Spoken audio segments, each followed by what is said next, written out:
بسم اللہ الرحمن الرحیم۔ ارطغرل۔ معزز ناظرین، 7ویں صدی ہجری یعنی 13ویں صدی عیسوی کی ابتدا میں اوشہانہ خوارزم کی قوت شباب پر تھی۔ وہ ایران، خراسان، شام اور عراق میں اہل سلجوق کے بیشتر مقبوضات پر قابض ہو چکے تھے اور ایشیا کی تمام اسلامی سلطنتوں کو فتح کر لینا چاہتے تھے، لیکن عین اس وقت جب وہ اس حوصلہ کی تکمیل کے لیے تیار ہو رہے تھے، چنگیز خانی طوفان اپنی تمام تر ہولناکیوں کے ساتھ اٹھا اور سلطنت خوارزم کو پاش پاش کر ڈالا۔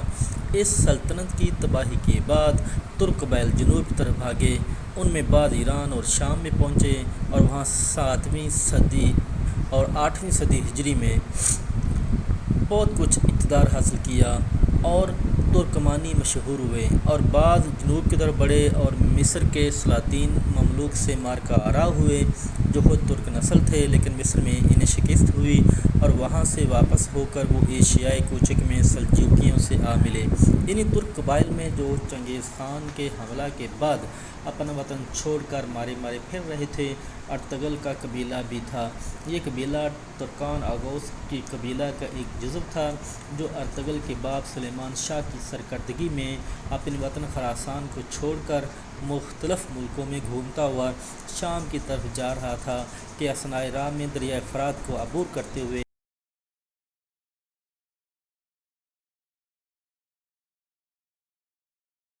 منتشر ہو گیا، لیکن جو رہ گیا وہ ارطغرل اور اس کے بھائی دمدار کے ساتھ ایشیا کوچک کی طرف روانہ ہوئے۔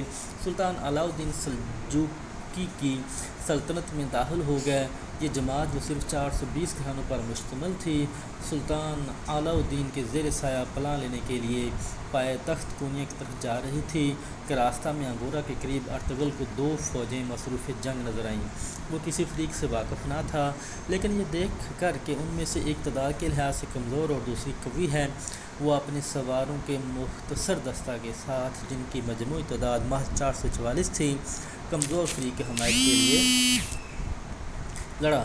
وہ اس جان بازی سے حملہ کیا کہ دشمن کو میدان چھوڑ کر بھاگنا پڑا۔ فتح حاصل کرنے کے بعد اسے معلوم ہوا کہ جس فریق کی اس نے ایوب بربا کی مدد کی تھی وہ سلطان علاء الدین سلجوقی کی فوج تھی جسے تتاریوں نے گھیر رکھا تھا۔ ارطغرل کے اس کارنامہ کے صلہ میں سلطان علاء الدین نے اسے ساگوت کا زرخیز علاقہ جو دریائے فاجعہ کے بائیں جانب بازنطینی سرحد کے قریب واقع تھا، جاگیر میں عطا کیا۔ ساگوت کا شہر بھی اسے دیا۔ اس علاقہ میں ارطغرل اور اس کے ساتھیوں نے جو خراسان اور آرمینیا سے آئے تھے بدوباش اختیار کی۔ علاء الدین نے ارطغرل کو اس جاگیر کا سپہ سالار بھی مقرر کیا۔ چونکہ ارطغرل کی جاگیر بازنطینی سرحد سے متصل واقع تھی، اس لیے بازنطینی قلعہ داروں سے اکثر جنگ کی نوبت آتی رہتی تھی۔ ارطغرل نے تھوڑی دنوں میں اپنی شجاعت کا سکہ بٹھا لیا اور اس کی فتوحات کے یہ اثر ہوا کہ بہت سے ترک قبائل جو ایشیا کوچک میں پہلے سے آباد تھے اس کے ساتھ شامل ہو گئے اور اس کی لڑائیوں میں شریک ہونے لگے۔ اس طرح اس کی قوت روز بروز بڑھتی گئی اور اس کا اقتدار کرد و پیش کے علاقوں میں قائم ہونے لگا۔ سلطان علاء الدین کے لیے ایک جاگیردار کا اس طرح کفت و اقتدار حاصل کر لینا تشویش کا باعث ہوتا، لیکن ایشیا کوچک میں اس اندرونی اختلاف اور عمرا کی بغاوتوں کے سبب ریاست زوال کی آخری منزل پر تھی۔ ایسی حالت میں ارطغرل جیسے دلیر سردار اور نائب کی فتوحات سے علاء الدین کو بجائے تشویش کے ایک گنا اطمینان حاصل ہوا اور اس نے ارطغرل کو مزید انعامات عطا کیے۔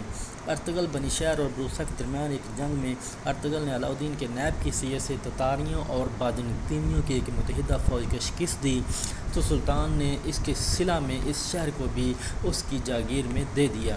یوں جاگیر کا نام سلطانونی رکھا اور ارطغرل کو اپنے مقدمۃ الجیش کا سپہ سالار مقرر کیا، لیکن سلطانونی کے اکثر حصوں پر خود سر امیروں کا قبضہ تھا۔ اس لیے جاگیر پر اپنا تسلط قائم رکھنے کے لیے ارطغرل اور اس کے بعد عثمان کو مدتوں جنگ کرنا پڑی۔ ہلال سلطان علاء الدین کے علم کا نشان تھا۔ ارطغرل نے بھی اس کے نائب کی حیثیت سے اسی نشان کو اختیار کیا جو آج تک ترکوں کی عظمت کا قومی نشان ہے۔ 687 ہجری 1288 عیسوی میں ارطغرل نے 90 سال کی عمر میں انتقال کیا اور ساگوت کے قریب دفن ہوا۔